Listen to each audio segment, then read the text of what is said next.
Hi, this is Bryce with Frostbite Cosplay. We're kind of in panic mode, getting ready for Fan Expo, finishing up a whole bunch of projects, so you'll have to forgive the mess. But I've had a couple of people ask me how I smooth out the seams on my armor builds. And so real quick, I want to show you guys how I do that.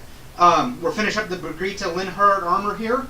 And what we're going to do is, first off, all of this armor is made from foam from TNT Cosplay Supply that we've just taken, sanded it smooth, heat sealed it, and then I've gone over it with one coat of gray primer. What that's going to do is kind of help me see where these seams are and where things that need to be addressed are. We're going to go in and we're going to use a product called Kwik Seal. Now this is just a kitchen and bathroom caulk. It works really well for this because it's flexible. That way when your foam bends and moves, you don't have to worry about it cracking and your seams all of a sudden showing up and things like that.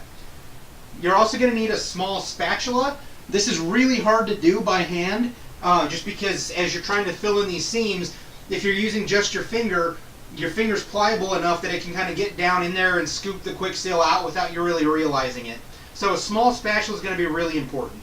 We're also going to take a little bit of water to help smooth things out at the end.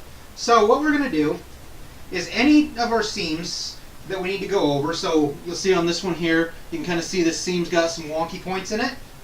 We're going to take just a little bit of this Kwik Seal, and we're going to use our spatula to force it down into that seam. Go ahead and clean the rest off here. And we're going to use the side that's flat, and this is where this spatula becomes important, to just scoop out the excess here. There we go.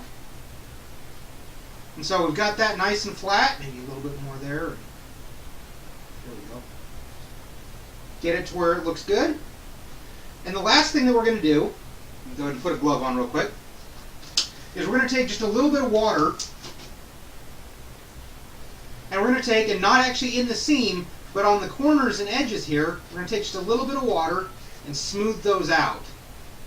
That way, once we seal it, which in this case we're going to use Plasti-Dip, but it doesn't, whatever you're going to use, it doesn't look like you've got just a mound of stuff there. You've got it nice and smooth and it blends in.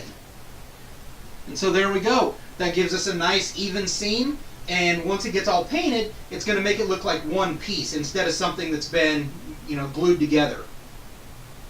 So once this dries, it does tend to shrink a little bit, so you need to plan on probably doing 2 coats. But that's all there is to it. Anyway, thanks for joining me real quick, and I hope this was helpful. We'll catch you guys on the next one.